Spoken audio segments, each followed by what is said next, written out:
Gydomųjų širdies galių pabudinimas šamaniškos Egipto misterijos. 18 skyrius. Chonsas, mėnulio energijos, dieviškas laiko suderinimas, kraujo misterijos.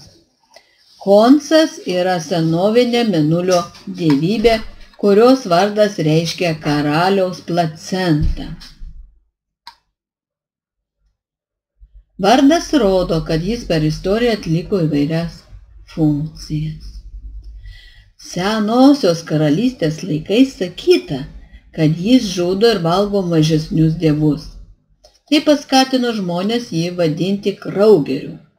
Pereinamais laikais jį siejo su vaikų gimimu ir vaisingumu. Vėlesniais laikais Chonsas tapo žinomas dvasių užkeikėjas ir didis gydytojas. Sakyta, kad jis puotauja su ligų demonais ir kelia jų garbei puotas. Mat prisivalgę ir pagerbti demonai išeina patenkinti. Kaip ir daugelis mėnulio fazių, Chonsas vaizduojamas įvairių formų ir veidų, kai kurie panašus į Ptako, Ozyro, Choro ir Totų. Su šiuo jis itin artimas. Tai su Chonsu Totas žaidė šaškėmis, senetą ir kitus žaidimus, panašius į šaškes, šachmatus, kortas, kur būtina strategija ir pranašavimo magija. Gali būti, jog jie naudojo kažkokį senovišką taro kaip būrimo įrankį, kad numatytų kūrimo ateitį. Abu dirbo kartu ir judino figūras, tokias kaip orai, kad žemėje atsirado sąlygos potvyniams. Jie leido gimdyti. Turėdami tokį užsiėmimą, bičiuliai įgijo pakankamai išminties, šviesos, kad sukurtų 5 papildomas dienas. Tas naujas 5 dienas pridėjo prie 360 senovės Egipto žemės ūkio kalendoriaus dienų. Per jas Nutė gimdydavo dieviškus vaikus. Jos tapo švenčių dienomis tarp metų pabaigos ir naujųjų metų, kurie prasidėdavo Toto gimtadieniu ir Nilo potvyniais. Gimdymas visada rizikingas dalykas ir dievai dirba išvien, kad padėtų bendrai kurti tai, ką manome esant likimu. Šio darbo pradžioje matėme didžias alchemikės, tokias kaip Nechmeta, motina Muta, Izidė, Neftidė. Čia matome, kad yra Toto, Ptako ir Chonso triada, kur kiekvienas dievas užima panašią vietą. Tai jie žaidžia žaidimą, žinodami, kada ir kur pastumti figūras, dievus, kad šie atgytų, įgautų sąmonę ir padarytų tai, ką reikia padaryti. Dėl to, kad buvo artimas mėnuliui jo ciklams ir keliavo per dangų, Chonsas garsėjo kaip klajūnas, keliautojų dievas ir laiko matuotojas. Turėdamas tokių sugebėjimų, jis galėjo daryti įtaką nėštumo laikotarpiui ir žmonių bei kitų žemės būtybių gyvenimo trukmei. Manyta, kad Chonsas stimuliavo vaisingumą ir pastojimą, nes turėjo ryšį su šviečiančiu mėnulio pjautuvu. Šis dažnai ilsėjosi jam ant galvos, apgaubęs raudoną saulės diską. Be įvairių mėnulio fazių ir jo kaitos ciklų nebūtų jokio gyvenimo. Mėnulio ciklai primena mums apie mirtį ir gyvenimą. 14 dylančių mėnulio dienų atitinka 14 dingusių Ozirio dalių, o mėnulis pilnėja 14 dienų, kurių prireikia jį sudėti atgal į visumą. Mėnulio fazės valdo potvynius ir veikia orą. Toto, kaip išminties ir mėnulio magijos dievų, funkcijos yra aiškios ir ryškios. Tuo tarpu Chonsas atspindi paslėptą tamsiųjų mėnulio misterijų pusę. Per istoriją dauguma moteriškų misterijų, ypač kraujo, buvo neteisingai suprastos, įžeistos ir net išniekintos. Abiejų išmintis, tiek Toto, tiek Chonso, svarbios ir jų sąveika tvirta. Tačiau dažniausiai kaip didį išminčių ir išminties per amžių mokantį architektą mes žinome Totą. Žvaigždė Subdeta ir mėnulis Chonsas veikia drauge. Kai kurie senosios karalystės rašytiniai šaltiniai paminėjo jo kaip kraujo misterijų saugotojų vaidmenį. Su Sopdeta jis valdo visus dalykus, kurie siejasi su vandeniu ir žemės potviniais, o tos misterijos labai artimos. Jauti, Api, garbino kaip Tako, o vėliau ir Ozyrių įsikūnijimą. Tai jo ragai laiko Mėnulį, jis yra stiprybės ir vyriškumo simbolis. Pagal tas misterijas, jei po Sopdetos patekėjimo neprasidėjo potvinis ir užėjo sausra, egiptiečiai nuvesdavo didelį jautį ten, kur paprastai turėtų būti vanduo. Jam perpjaudavo gerklę pagal tam tikras ceremonijas šventai. Nors ceremonijai vadovavo Chonsas, prie vandens sutikti Chonsą bulių atjodydavo Ptachas. Žemė atsigerdavo kraujo ir sidabrinė gyvatė pakildavo. Vanduo imdavo tekėti pietuose ir prapliupus lietui. Per puotą vykdavo faraono atnaujinimo garbei po Sedo festivalio Chonsą irgi pamaitindavo ir atgaivindavo didžiuliais kiekiais įvairių mėsų bei kitokio rituališkai paruošto maisto. Jis taip pat valgydavo dievus. Be viso to Chonsas atsakingas už komunijos ritualą, su kuriuo vienaip ar kitaip siejasi visos anksčiau išvardytos funkcijos. Nors mes tai daugiau žinome kaip krikščioniškai tradicija, Chonsas atspindi iki Egipto buvusią komuniją, kuri perteikta Inanos pasakojimus kaip duonos ir gyvenimo vandens ritualus pasakojimuose. Inana tapo žinoma kaip nuostabi dangaus karalienė tik po to, kai panoro nusileisti į požemius ir sutikti kitą savo pusę, šešėlį, tamsiąją sesę Ereškigalę. Ereškigalę įsivaizdavo kaip nepakenčiamą, niekingą, monstrišką būtybę. Jos skyrėsi tuo, kad viena buvo archetipinė šviesa, o kita archetipinė tamsa. Kai Inana nusileido į požemį, Ereškigalė nužudė ją, subadė į nugarą ir pakabino 3 dienom ant kablio mėsai. Šumero mėnulio dievas Enkis, kuris buvo ir potvinių bei vandenų dievas Chonso kolega, pasiuntė mažas nematomas būtybės, kurios nuskrido į požemį ir paėmė iš duonos bei gyvybės vandens komuniją, kad atgaivintų Inanos sielą. Tada ši galėtų prisikelti ir išeiti iš požemį. Kol jos nesutiks, nesusijungs ir nenumarins senų dalykų, nė viena negalės visiškai įgyvendinti savo galimybių. Ereškigalė pasidarė gailestingesnė ir paleido Inaną, kad ši kiltų ir taptų žinoma kaip dangaus ir žemės karalienė. Inana tai viena seniausių, jei ne pati seniausia deivė, kurią žinome iš iki egiptinių laikų. Vėlesnės mirties ir prisikėlimo istorijos Izidės ir Ozyrių, Demetros ir Persefonės, o praėjus 1000 metų Kristaus mitai visi kilę iš jos. Inanos istorija tokia pat kaip Ozyrio ir Kristaus, jos siejasi su Chonsu, nes jis yra universalus gyvybės, vandens ir gyvenimo duonos principas. Be vandens nebūtų duonos. Gausybės laukuose nebūtų jokių javų. Senieji tikėjo, kad Mėnulis valdo orus, Nilo potvinius bei atoslūgius, o šis savo ruožtu valdo tai, kas auga laukuose ir tai, kada vandenys turi tekėti, kad galėtų gimti žmogus.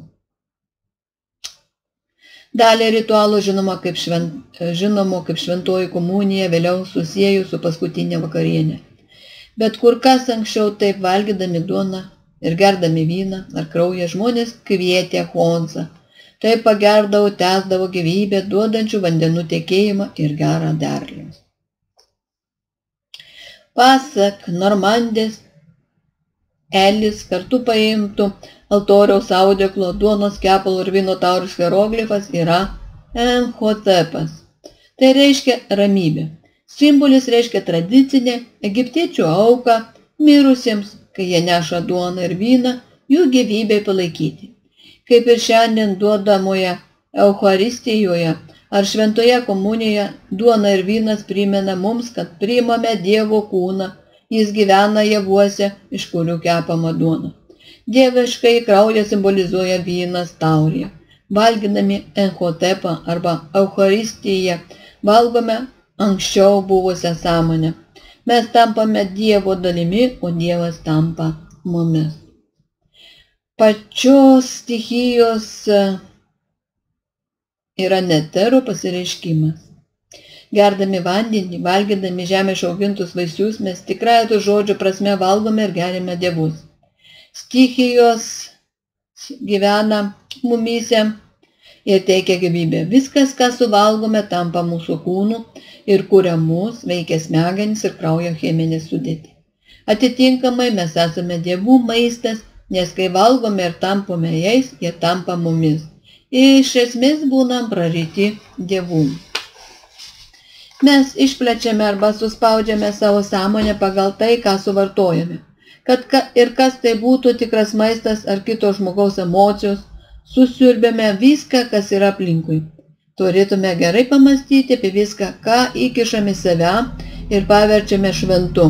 Svarbu nubrėžti ribas aplink žmonės, vietas, dalykus ir situacijas. Viena priežasčių, kodėl Honsas, o ne moteris, saugo moteriškąsias misterijas, mūsų imlumą bei vaisingumą, yra ta, kad jo energija siejasi su vartojamais dalykais. Kitaip tariant, tuo, kas įsiskverbia į mus. Kai patieka žvaigždės obdėta, mūsų išplėsta sąmonė pajuda aukštyn. Mes pasiruošėme sutikti dieviškąjį moteriškumą. Tada galime atsiverti Dievę ir jos gyvybę, teikiantiems vandenims, jos vaisiams ir javams, jos derlingiems lynėms. Galime atsiverti, kaip moteris atveria gimdą, naujos sąmonės sėklom priimti. Dabar esate pasirengę apvaisinimui. Tačiau pirmiausia reikia paruošti dievišką gimdą kaip šventą talpyklą pasaulio kiaušinėliui. Suvalgę dieviškasias misterijas savo gimdose, pagimdote dieviškąjį kiaušinėlį ir paruošite jį apvaisinti. Ruošdamiesi būsimai meditacijai, paruoškite altorių, ant kurio būtų truputis iš javų pagaminto maisto ir šlakelis vynuogių sulčių arba vyno. Galite pridėti žvakės, smilkalų ir bet ką, kas tik jūsų manimu prisidės prie ritualinės vietos šventumo. Jei būtumėte Egipte, patarčiau atlikti šį ritualą Luksoro šventyklose, kuriuose yra koplyčios su Honsų statulomis ir atvaizdais. Karnake ar Medinet Habu. Luksoro šventykla naudinga tuo, kad atidaryta ir naktį.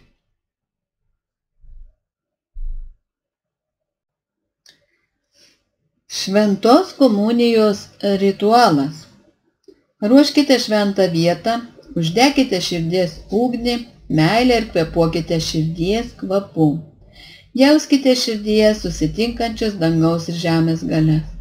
Jos švytėjime kvieskite vidinį Egiptą, kur pastebėsite esą vienoje šventyklų prie Nilo. Jūs dar kartą išeinate virti šamanų, anubių, jumise ryškiai šviečia žvaigždė, nesvarbu esate vyras ar moteris, praktikuokite būdami kuo imlesni. Skirkite laiko medituoti tyloje ir ramybėje, nesvarbu, kas vyktų aplink. Jūs pakvietėte atsiverti ir priimti naujos sąmonės sėklas. Atverkite savo širdį, protą ir priimkite šventą komuniją. Gaudami iš Honsų vandenį ir gyvenimo duoną, gaunate šventas vandens ir žemės stichijas. Pasirodo Honsas, jis gali apsireikšti vienu iš daugelių savo pavydalų ar fazių.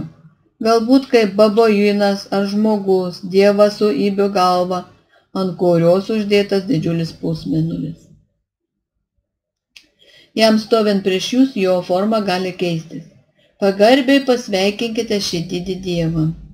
Visiškai atsipalaiduokite ir atverkite savo širdį, gimdą, paruošdami priimti šventą komuniją.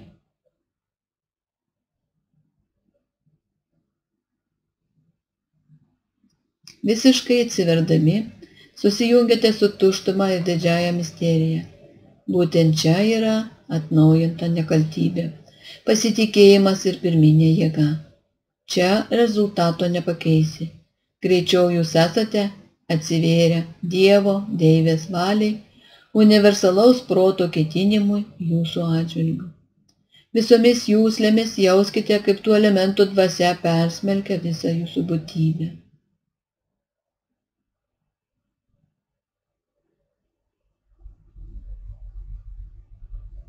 Kai jausitės imliausi, visiškai sąmoningai, vartokite šventus sakramentus, ant altoriaus padėtą maistą ir gėrimą.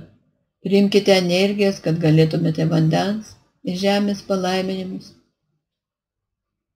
Šventą komuniją.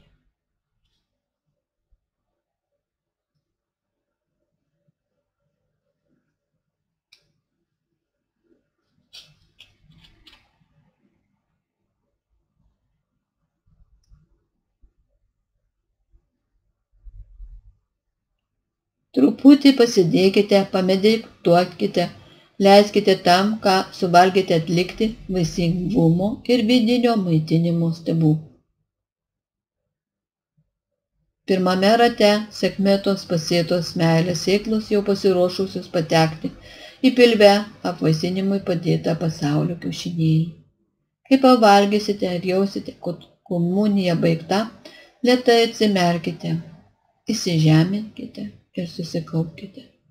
Dabar jūs lauksite, tegu praeina šiek tiek laiko prieš pradedant kito skyriaus darbą su Amonu Ara.